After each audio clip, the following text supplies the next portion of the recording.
Ladies and gentlemen, we'll be moving on to our last and final panel discussion, and we have three special invitees joining us as our panelists for this session, together with Mr. Belly Ranchianto and Mr. Oshada Senanaika. Joining us today is the chairman of SL CERT, Mr. Rohan Muttaya, Chief Information Officer of Commercial Bank of Ceylon, Mr. Sumudu Gunawardana, and Mr. Niranjan Disanaika, the Chief Technology Officer of JET. And our moderator for this session, ladies and gentlemen, is Mr. Nista Kasim. So can we put our hands together for our panelists as we invite them to join us on stage? Thank you very much. Excellent keynote presentations. My job is basically to facilitate a conversation or a dialogue. I understand there hadn't been many questions from the audience, so hopefully, last session I want you to make the best use, make it more interactive. I'm sure you will have a lot of questions to Belly as well as Oshada. I'll just post a common question to the panelists, the three new panelists, and we'll come back to the speakers a little later. There's so many ideas on zero trust, and as Billy mentioned, I picked up what's called 3 C's: complexity, cost, and capacity. These are big challenges to organizations, especially in crisis times. So just want the panel to sort of share insights into about how do you address those 3 challenges in a smarter way, as opposed to given the organization's own challenges. So I'll invite maybe Sumadu to share your own perspective, and then I'll move on to Niranjan and Aseda. Thanks, Nista. Thanks for inviting me, and then great to be here in a conference. We are discussing very pertinent topic. So you asked questions about why cost and complexity is important. So I'll give a perspective from the industry which I represent, banking. So we maintain a huge amount of personal data. If you look at the internet, in banking industry is the highest entity or the industry that's been targeted by various hackers, because we post a lot of transactional data, history data about people, and then they make a huge ransomware demand. So if you look at, as you said, that when things happen, we have to go around and figure out how to recover from that. And then the implication for banks, especially, is humongous. A, the reputational damage, B, that the cost for recovery. So recently we looked for a cybersecurity insurance. First time that we looked into that, given cybersecurity has become a big concern. So they told us what are the areas that we would look at in terms of recovery. I never realized that the cost of recovery is so complicated and expensive for bank, right? So then public trust declaration, and then obviously the recovery is the 2 main areas that we want to think about it. So obviously when you look at that, your ROI in terms of securing data will be far cheaper than getting into a situation that is so difficult to handle. Complexity wise, I think, so if you look at hackers are getting smarter by the day. There are new ways they can fool us, trick us, but it's a journey, as Oshal said, that you can never relax that we achieve something. Zero trust is not a technology. Zero trust is not a tool. Zero trust is not something that a company can give it to you. It's a journey, it's a mindset that, and continuously working to ensure that your compliance is monitoring. We talk about the SOAR to SIE, and there are various tools that you can comply, but one thing you can't do is to relax. And that's how we are taken, and because it's a serious problem for all financial organizations. Thanks, Sumadu. Moving on to Niranjan, can I have your perspective? How do you see those 3 challenges? How it could be? Yeah, so I'll first address the complexity part of it. Now actually in earlier days we spoke about zero trust network access, but now it has evolved into extended zero trust access actually.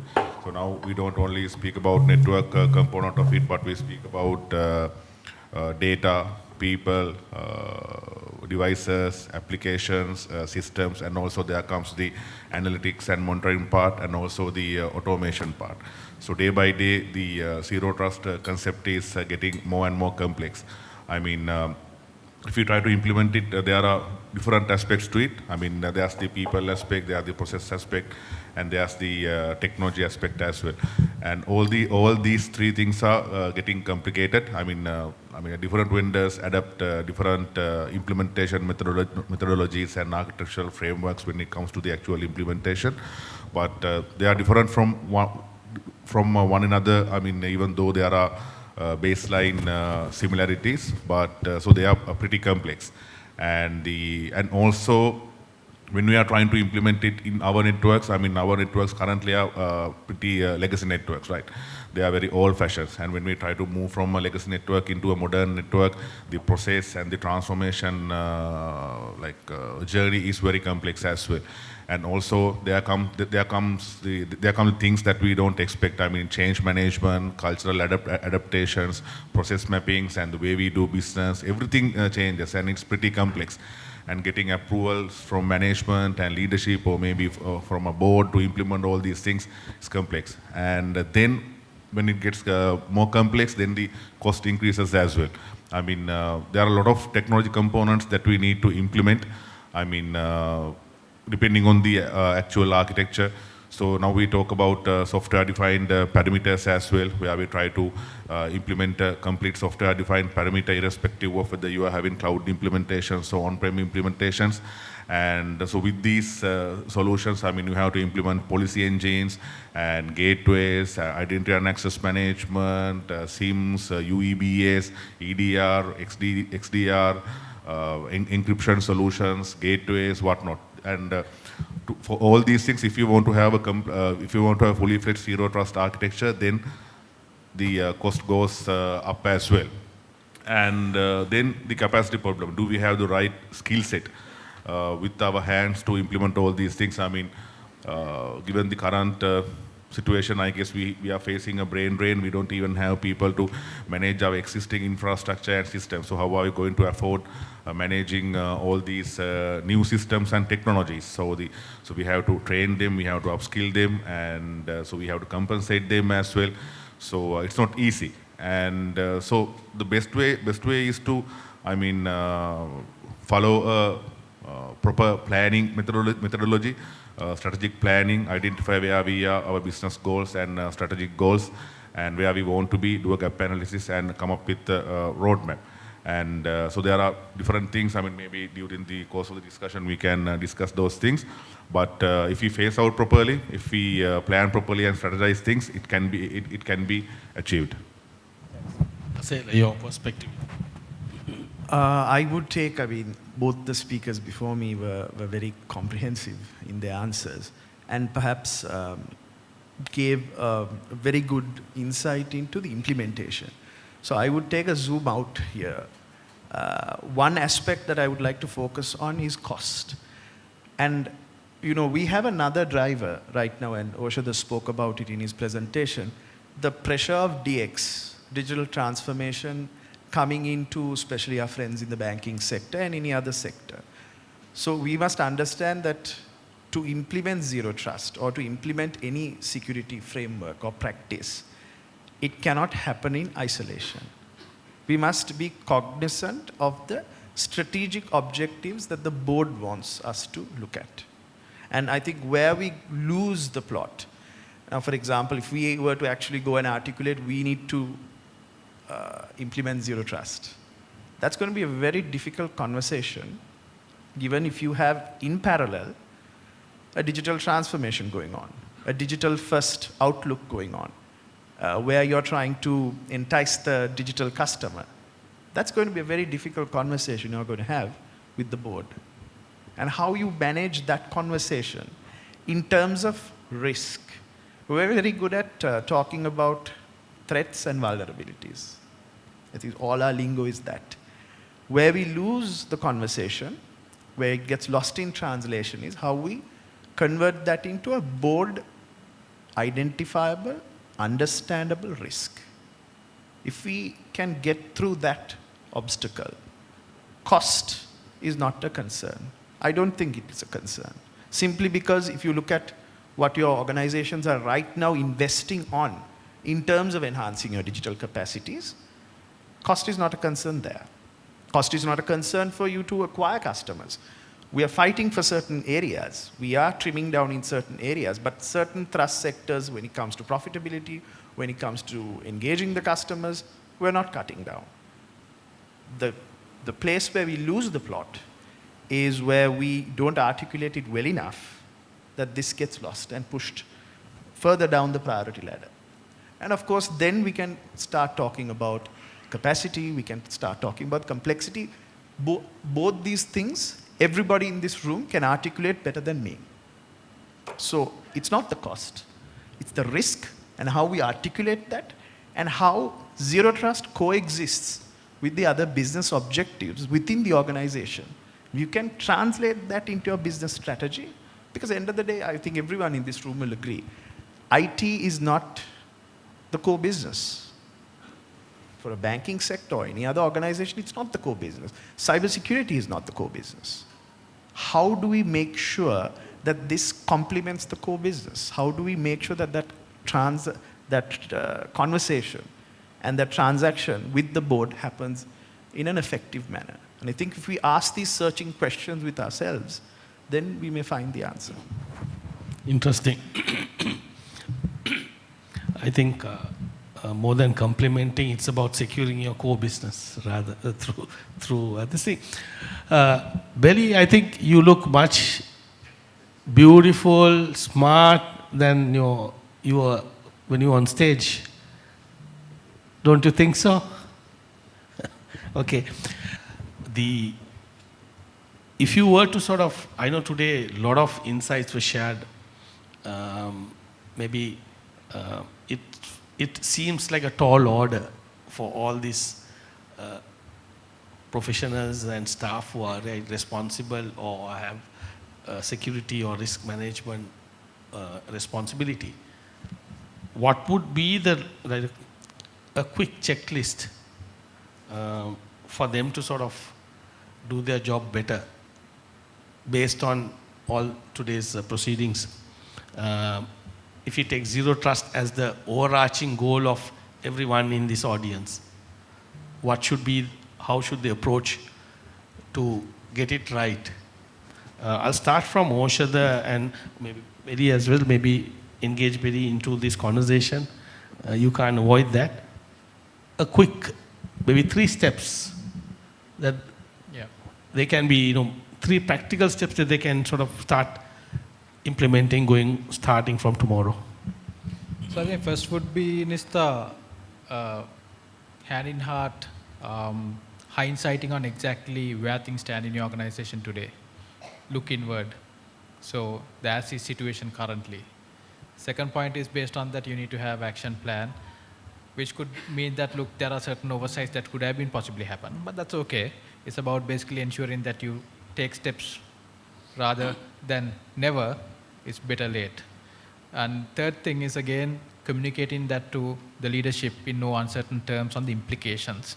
But that's what I see sometimes goes lost, because the implication is not understood by the leadership. And I think, again, as I say, techies being techies of us sometimes doesn't understand to articulate this. You have to be upfront, you have to be blunt. There shouldn't be any elephants in the room, and you've got to be absolutely blunt about the impact that it may have on the business that if you don't act upon it. So I think those are the 3 things that people can take away from today's conversation across the day. Yes, Sumulu? I think I tend to agree with what Osha said, that I think we need to start a journey. We have to start a journey to first and foremost understand, as Osha said, that where do we stand today? Are you happy, unhappy? What are the major issues that we have in the organization? And then have honest assessment. And then you be open about these issues. No need to kind of sugarcoat it, hide it. You have to be open about it. And second thing is that what is the vision of the organization for Zero Trust? Obviously, we heard from the panel that there are certain concerns about the complexity, cost, etc. But I think comparing the cost of not having a Zero Trust policy, data breaches in terms of customer data getting compromised, I think you can always make a business case for that, have a policy, have a vision that what you want to achieve, what are the areas that you want to focus, and have a plan for that. You can't achieve everything day one. So you need to progress over years as an action plan, as a program plan, and then critical ones, low-hanging fruits, you need to start as well. Third thing is that you need to identify what are your assets. There's computers, there's laptops, there's people, there's networks, there's data, huge complex that we have. And then out of that also you need to understand what are the most critical data that we have in organization and ensure that we have a plan to protect them, control the assets, and even within the organization, I think Moshida mentioned a very important factor. Currently, most of the threats not necessarily come from outside, they comes inside as well. A lot of data breaches happen in the organization. Some people are doing it purposely, some people are innocently doing. I mean, there have been situations in a bank as well. Sometimes they keep some data about other customers on the counter while serving another customer. And then we have a situation that they take photos and send to us.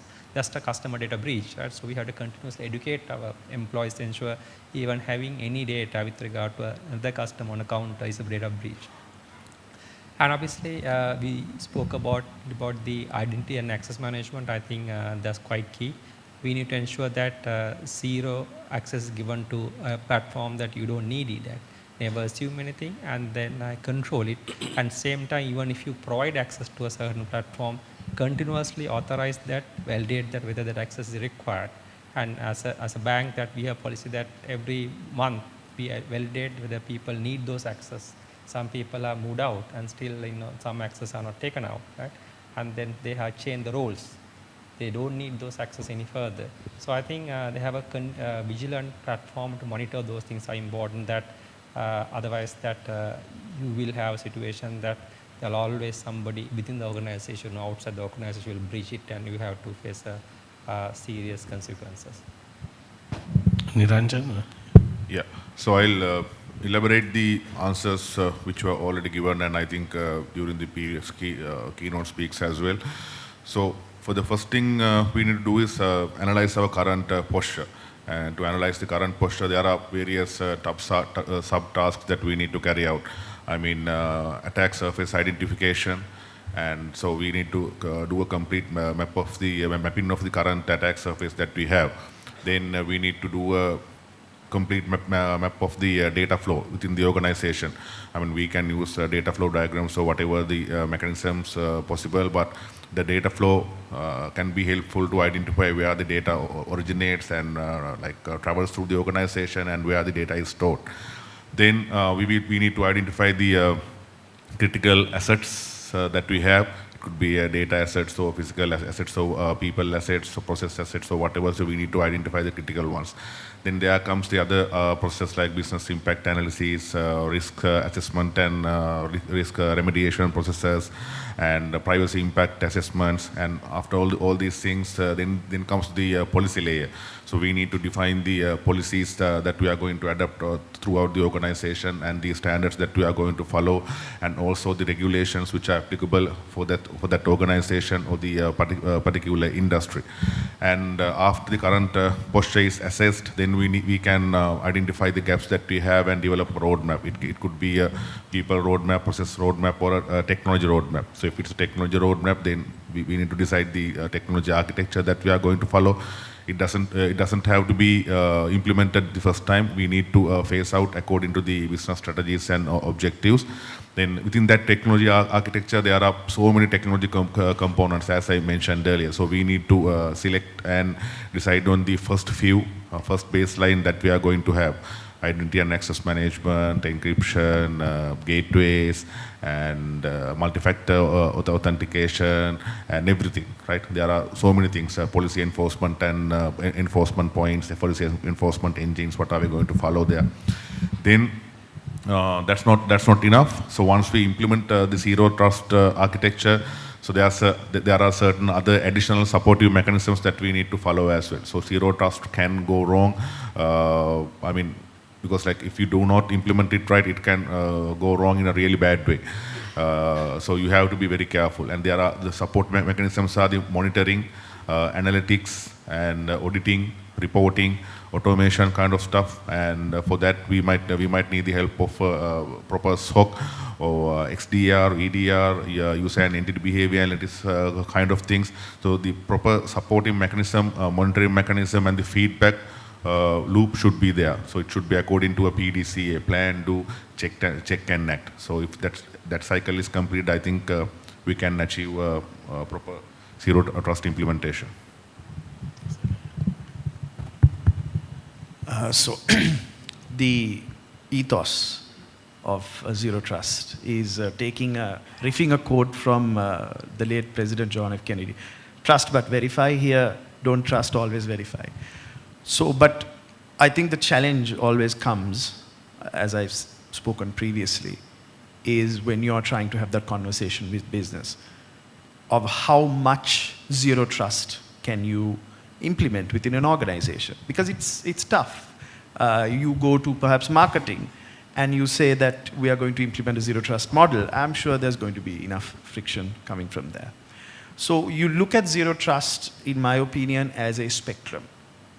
And then you have that conversation with your leadership on where in that spectrum you want to settle on. Because there are some hard calls you'll have to take. And that, of course, comes with the understanding of what your crown jewels are, what you need to protect, what is your information assets, what your digital assets are.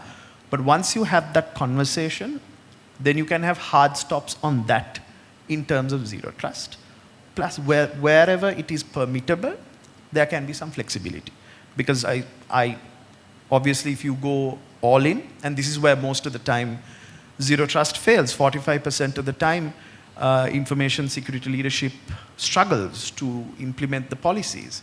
And when you look at implementation of zero trust, where it fails is when you give access and then you take away access, that creates cultural resistance in the user.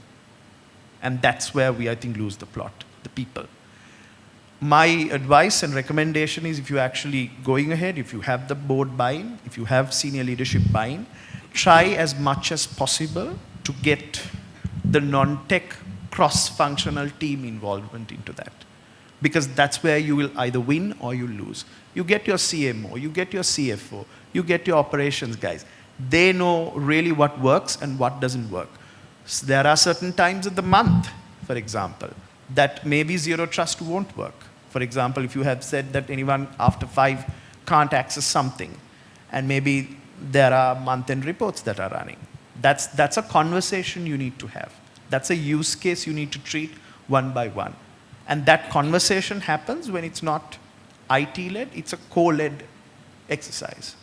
I think that's probably the secret sauce of effective zero trust. If you look at organizations who've done it well, they've done it small, they've taken the baby steps, they've identified repetitive users or processes that it will work, and then scaled it up. If you go all guns blazing, and I know some people are passionate about that, and honestly, that's the way it works, because you are trying to protect your organization, it will fail. It will fail because, not because of the tech, it will fail because of the people and the processes, because sometimes that misalignment to your business, to your people, to your culture, that's where the failure would be. And I think that's something we all need to articulate on and work on. And we can't do it alone. That is not a CISO or a security team-led exercise. That's a whole of organization-led exercise. Excellent. I'm going to engage the audience again. In the audience, what has been the challenge in terms of selling the idea or the project to senior leadership, the board? I like it to be, bring out your own experience or the common challenges you all have. Anyone who likes to share? Because we have a panel who can help you. So unless you don't speak out, maybe you will still continue to have your problems. Before I come to yes, before you, I know you guys are, but anyone from the audience at the back? You all have no problems in? Yes, thank you very much. We have 2 winners. Excellent. Okay. What are the potential challenges in implementing zero trust, and how can we mitigate it? Okay, excellent. Thank you very much. There's another question at the back. Okay, my question is zero trust is a big step for us, even humans, because we are always using our technology day to day. Google and the other search parties. I'm not talking about hackers, but everywhere, if we use Google, they also try to search our information and get to know each other. If we implement zero trust, that's a big leap. I think that cannot be done in this century because all of us are addicted to our technology. Let's take the hackers apart. Let's take the normal search things. Google, they also tried. Apple, they also try to take our information and get to know each other. If we take about the zero trust, is there any solution that we can trust anything in our day-to-day life, except if we put the zero trust aside? Is there a solution for this? Okay, excellent. Any more questions? I like that start. Okay, we have one more here. Good evening. It's excellent presentations today. I want to ask one simple question here. The zero trust policy. So most of the Buddhists, we believe, we call it as a Vishwasa Paramanyati in Sinhala, that is called the utmost trust. Trust is the utmost relationship. So when it comes to the integrity among the co-workers, we have to trust each other. When it comes to the military setup, you have to trust each other if you are coming to the operations. You can't proceed if you are not trusting. From the day, morning to the now, you all mention it is a collaborative effort. From the morning to the evening, you all mention security is the collaborative effort. You have to share the threat intelligence. You have to trust each other. This is suspicion. This for the suspicion that you have given a name called zero trust policy. How you are making the integration among this zero trust policy? Excellent. I have addition to that observation. Any one more question before I open it to the panel? Yes, there is at the end. Good question. Interesting. Belly, yes. You see, Yeah, that's I good. don't trust zero trust. There is one. No, there is one here. Okay. Can I? Yeah, please. Now, I am representing a government organization, but don't ask me which one it is. My biggest question now, most of the government, IT teams in the government organizations face is that our boards are more interested in implementing new technologies because they go and see what private companies are doing, but they are less concerned about the security matters because they don't want to even talk about security aspects. At the same time, they want immediately to implement whatever the new technology that they have, whether we have the resources or not, at any cost. So this is the dilemma most of the government organizations, the IT teams in most of the government organizations face. I don't know, I'm not expecting an answer to this question, Yes, but understood. just to create an awareness. Thank you. Understood. Can someone take the mic to that corner? I thought there are two mics available. Only one. I have two questions.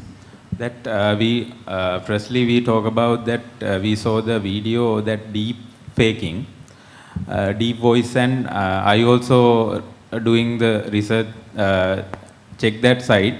I saw that there is no any good accuracy to find the deep fake and deep voice. That's also mainly focused with I think zero trust. That's happened.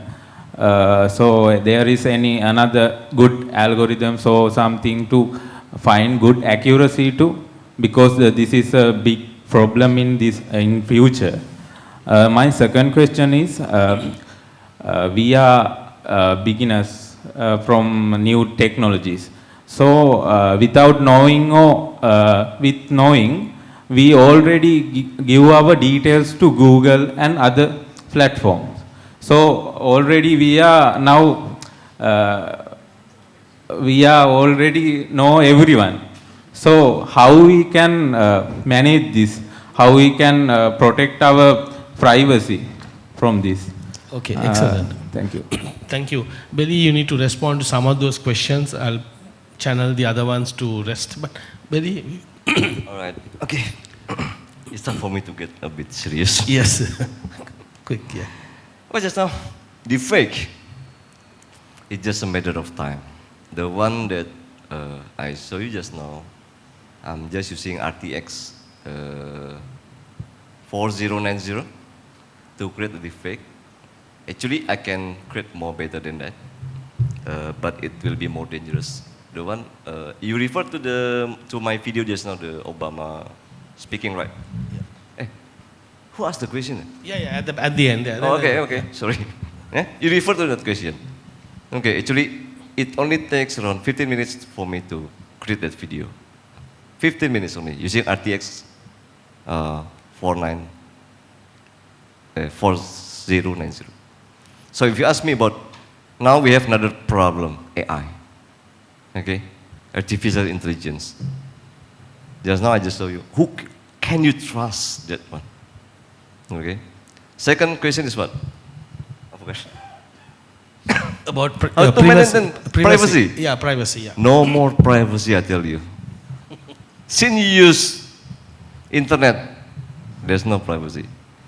Do you think who in this world has a very complete, very huge database? Google? Facebook? Google, they know your activities. Do you use Google Map? They know where you go every day. Do you use Facebook, Instagram? You post your activity. Oh, I'm here presenting. I'm here in the summit. Do you have passport, IC? All right, IC.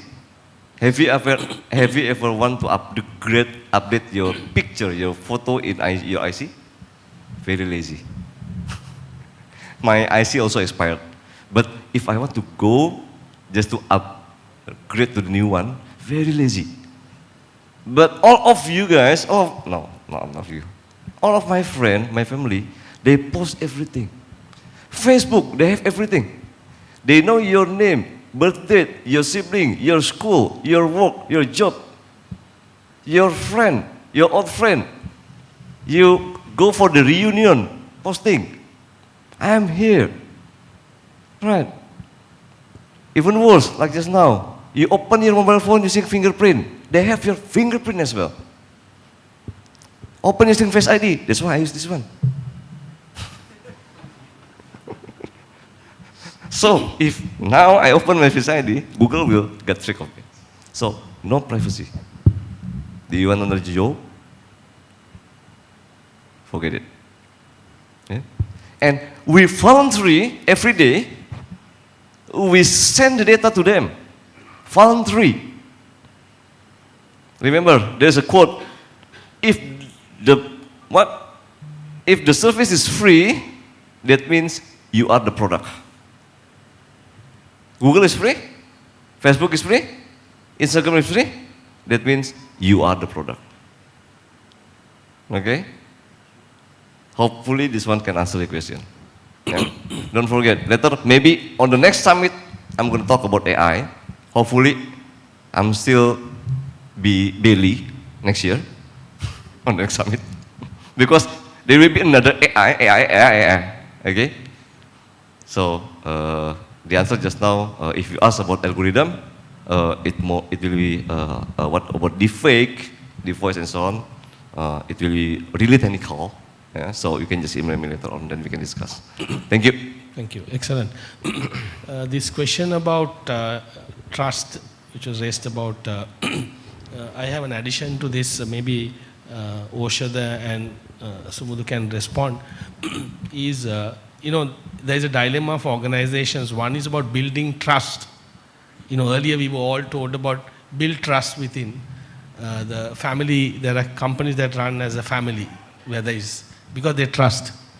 And then now you have this new thing about zero trust. how comfortable can employees be loyal to an organization, give their best to the organization in an environment zero trust, and they were coming from a trust building, environment previously. How do you manage this dilemma, and how can security, IT professionals help this conversation in the organization? Yeah, that's a good question, Nista. Then I'll get back to how imperative it was that I stated that we focus on change management and communication, right? This is nothing personal. It's about utilitarianism for the better good. For example, today if an organization gets into a ransomware attack, and it could be debilitating. Imagine the amount of families that could be impacted, the workforce itself. That organization may never get up on its feet, right? Just because of one person. Now, having said that, it might not be because that person is not trusted. It's because his credentials are stolen, irrespective of the fact that he knew. I might not know that my credentials has been stolen. It's just that we are ensuring that the zero trust is architecture. It's not where we are saying, look, stop the collaboration and the cohesiveness within the organization. What we are saying is, let's ensure our systems and our processes are zero trust to ensure that we verify every step of the way to ensure that there's no external threat that comes in. It's like you locking the doors within your family in the night, right? Just because you trust, you don't keep your front door or the back door open with your kids and family, right? It's as simple as that. It's not that you don't trust the world, you don't trust the neighbors. It's just that basic hygiene. And no one should, if the neighbor wants to walk into your house for a drink, it doesn't mean that the door has to be open, right? You first have to give a call and say, look, are you free? Can I come in? You unlock the gate, you put the dogs into the pen or whatever. So I think that's the ideology. I think that's a good point. It's just that we are lost in this point where there's not enough communication done across the organization, whether it's zero trust or digital transformation. The advocacy is not created. The evangelists are not created within the organization. So this could be misinterpreted. So that is what we need to address. That's why I always say the culture has to focus on also digital literacy. That's something that I couldn't focus. The digital literacy, if it's right up there, if we take an effort, now we talked about, Anubhav talked about 80% of attacks coming as phishing attacks on email. But how much of effort do we put, as much as we spend millions of dollars on the best of the breed zero trust strategy implementation and the best of the breed technology, how much of effort are we putting into cybersecurity awareness within our organizations? How many organizations are having, again, trust but verify? We have sessions, but how much of organization has a certification process after that? Well, I see so many people coming into top sessions where you invest in so many top guns coming and talking, and I see people on their phones and mobile phones and all of that. Well, trust but verify, that's what we mean, because one person's misdemeanor could impact a lot more people. So I believe, think of it as a family. You need to look out for each other, and that's how I see zero trust. Excellent. Any Sumudu, just an insight? Thanks. I think a couple of points onto that. I think there's a big misconception about zero trust, saying there is no trust. That is wrong. Zero trust saying that you always verify, authenticate that you are getting talking to the correct person. So the fact that you don't trust is not correct. So again, my friend in the audience talk about the army. We are working together. We have to ensure that we trust each other. Yes, zero trust perfectly works with that concept. It ensures that you are getting the order from the brigadier, not from a corporal who's impersonating as the brigadier. Look at it like that. Other thing is that having zero trust in an organization protects employees. Even there is a ransomware attack. If you follow those things, it will protect the employee as well as the organization as well. I fully agree with what Toja said, that it's about how you sell within the organization. It's not about not trusting each other. It's about protecting your organization, protecting your customer. Assume the situation that you are a healthcare company. You have a patient's healthcare data, all get that published. Next day, your company will be will go bust. And then the legal claims will ensure you have to pay for years. So simple things, right, that you do to ensure will ensure you, your job, your family, your organization, your customers are protected. So it's a serious, repercussion if you don't take it seriously. There is no connection between no trust and zero trust, right? There's a name, it says zero trust, but it's all about ensuring each and every transaction, every person, computer, network, IP is verified, and verified throughout the transaction. Therefore, chance of having a data breach is minimum. Excellent. Niranjan, you want to add something? Yeah. Actually, I think we should not try to couple these things together. Like zero trust is just an evolvement of the cybersecurity. Like cybersecurity roadmaps and developments that we have. Earlier days as well, even if you enter your username or password, and so we get a PIN or or a code to a mobile phone or email address, right? So we have multi-factor authentication. So someone could argue that, so okay, now it could be something that the organization is not trusting as well, because even if you enter your username or password, there comes another second verification mechanism, and ultimately, as a business, as Sumulu said, so we are liable for our customers and business objectives, and we should all try to understand that. So the business and the customers that we serve comes first, and so whatever we do should be focused around that. And even the business trusts the employees. So can you guarantee that your device is not hacked?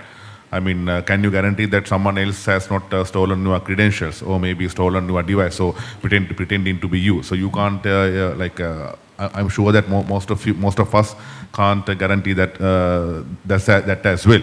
In a world like this, so we should not try to couple this trusting and the trust that we have towards employees with the technical considerations and the business objectives and business process. And I think we should not go there. Asera, I wanted to respond to that public sector observation. That gentleman over there, I'm sure you've had a conversation, your board has a conversation with you about AI. I'm pretty sure that's why you brought that up. Anyone else? The board has now come up and said they want to introduce AI. I'm sure you've had this conversation if you're in the technology team. Because this is what we see. Boards, more than security, boards pick up on buzzwords. And right now, generative AI is the buzzword. And probably the charge that is given to everyone is, let's do a ChatGPT inside. Let's do something AI. And that's sort of the very vague statements that you'll have to work with. So I think that's a good point that you raised, and I'm glad you raised it, because that shows the challenge we have in sometimes convincing management of it when they see this new shiny thing that does come along. So this is the conversation that we need to have back and forth, and the point person who's handling security has to be able to articulate, yes, we can give you the new shiny stuff, provided it's safe, provided we can do it safely. And I would like to, everyone's raised excellent points, but I'd like to raise one more. Security woven in to it. So one thing I do like is hardware keys. This is something Google used very successfully. Basically zero phishing, as far as I've read. And that's something you just carry around with you, and it's really not something you think about, but the security is woven in. And that's an excellent example of how zero trust is used without being intrusive to the end user. And one more thing before I hand it to you.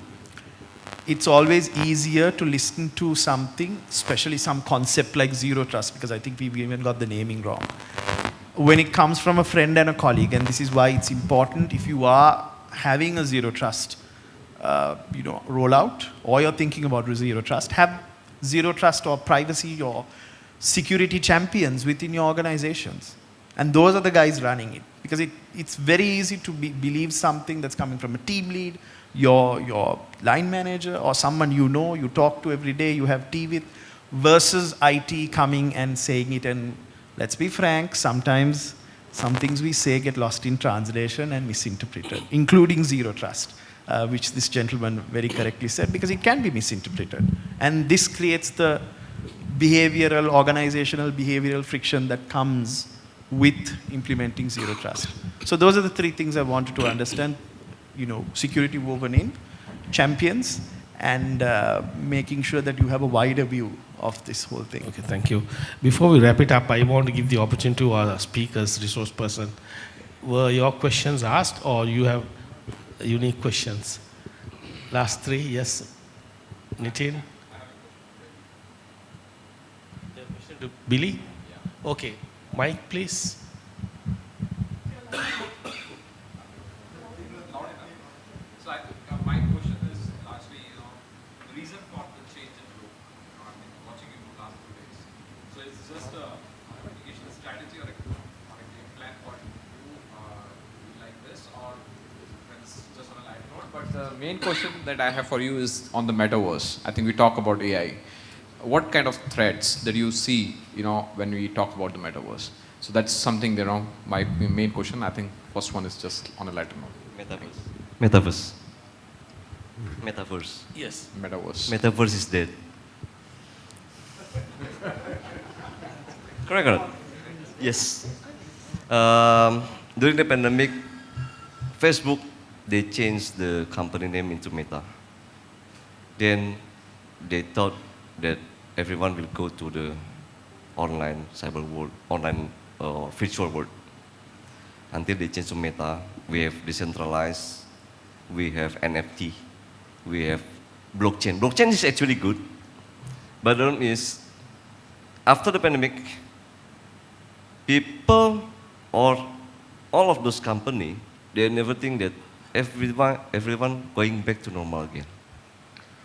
So as you can see, Meta closed their own division. Google, they fired some, lay off some of the, the employee. Yeah? And surprisingly, AI, ChatGPT, going up. Yeah?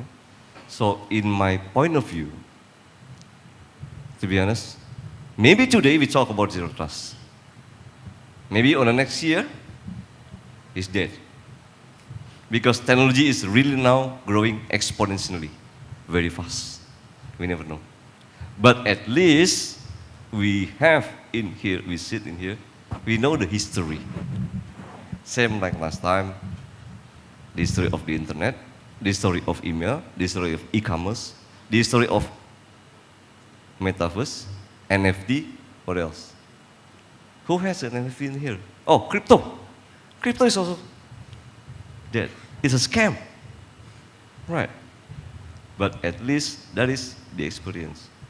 Yeah. When someone asks me, oh, Billy, I can do deep fake or AI more better than you. I'm smarter than you. I said, okay, you're smarter than me. But there's one thing that you don't have. What? I ever younger, I ever be as young as you, but you never been as old as me. That's a difference. So experience is the key as well. Okay? Experience, that's why we come to the summit to enhance our knowledge. Because we don't know. For the next 1 or 2 years, maybe it's dead as well, or maybe it's growing. We never know. Combined with AI, combined with blockchain, zero trust can be more wow. Yeah? Identity, username, password, link with the blockchain, amazing. Okay. Transaction, link with the blockchain, it's implementation of zero trust. No need to verify username, password. That's my. Oh, you asking more about my output? It's a part of. I don't know. I think tomorrow I will not go to Colombo again. Anubhav, you had any quick one? Yeah. Actually, I would like to add something for that.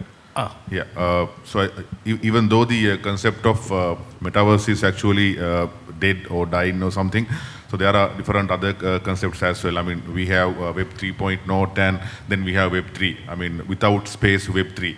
So Web 3.0 is basically a semantic web and spatial web where we talk about interconnected people, interconnected data, entities, connections. So it's a mingle of all the people, process, technologies and entities in the world. And then we have the Web 3, without space Web 3. And Web 3 is basically based on blockchain.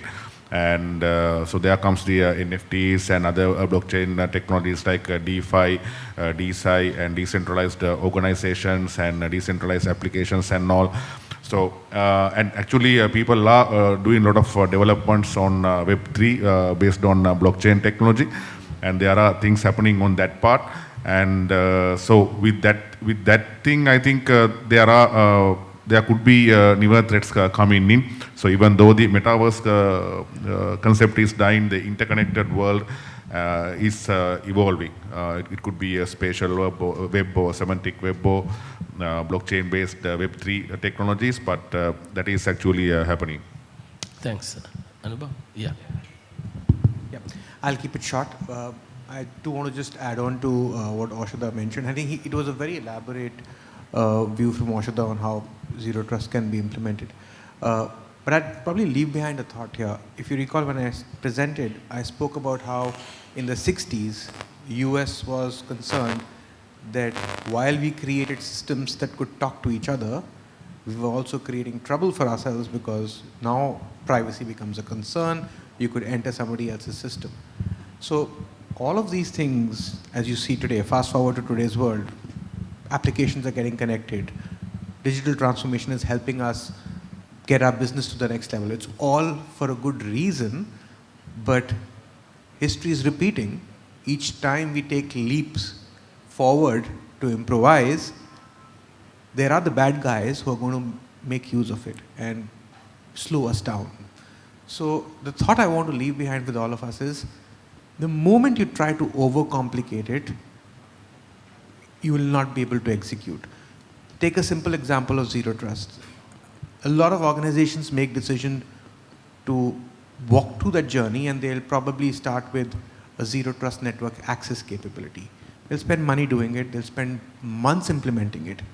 And if you go back and check, fair enough, your employees are now on a zero trust access ecosystem, but do you also have contractors and partners who connect to your organization?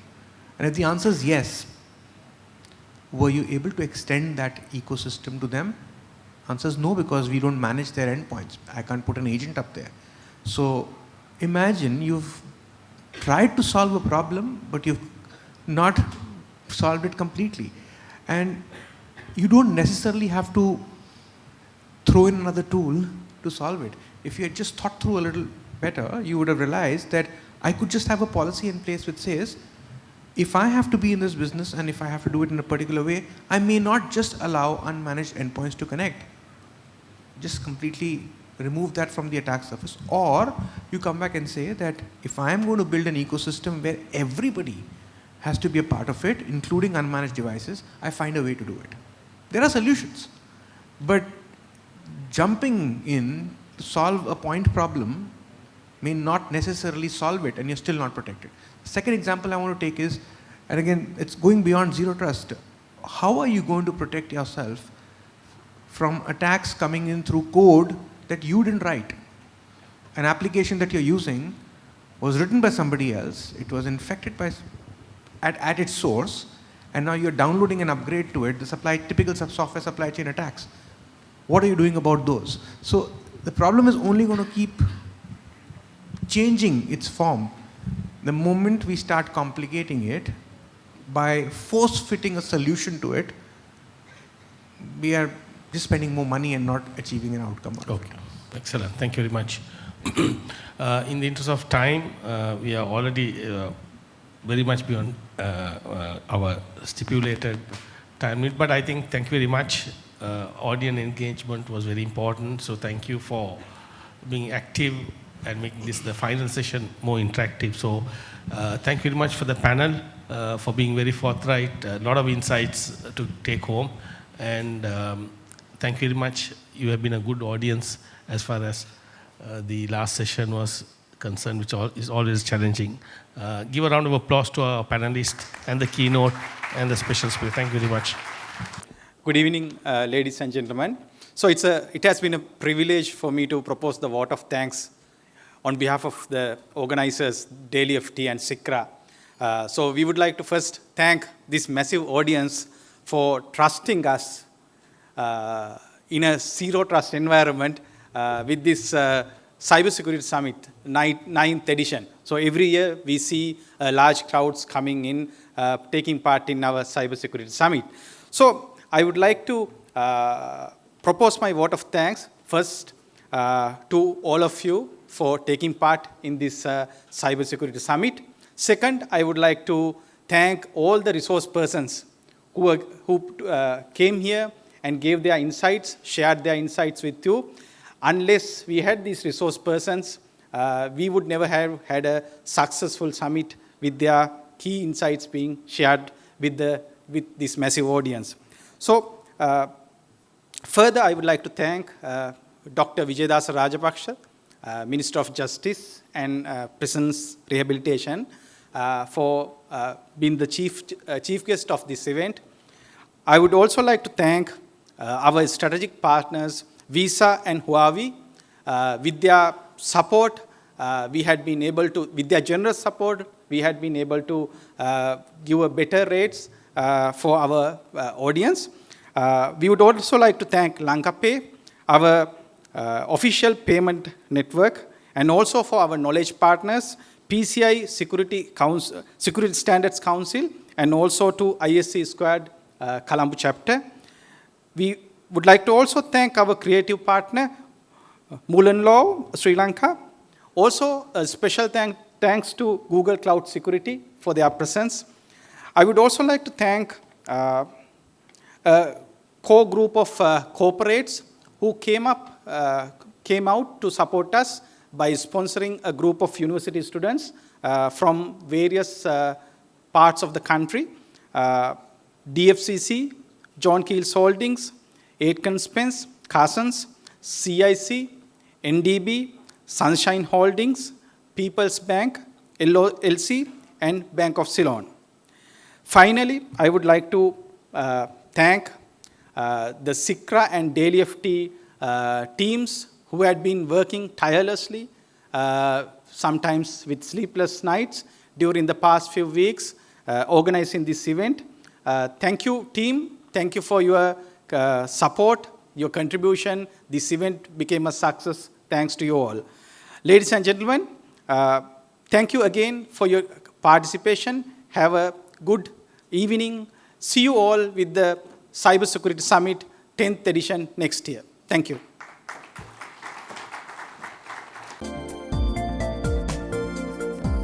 For more latest news, subscribe to FTTV.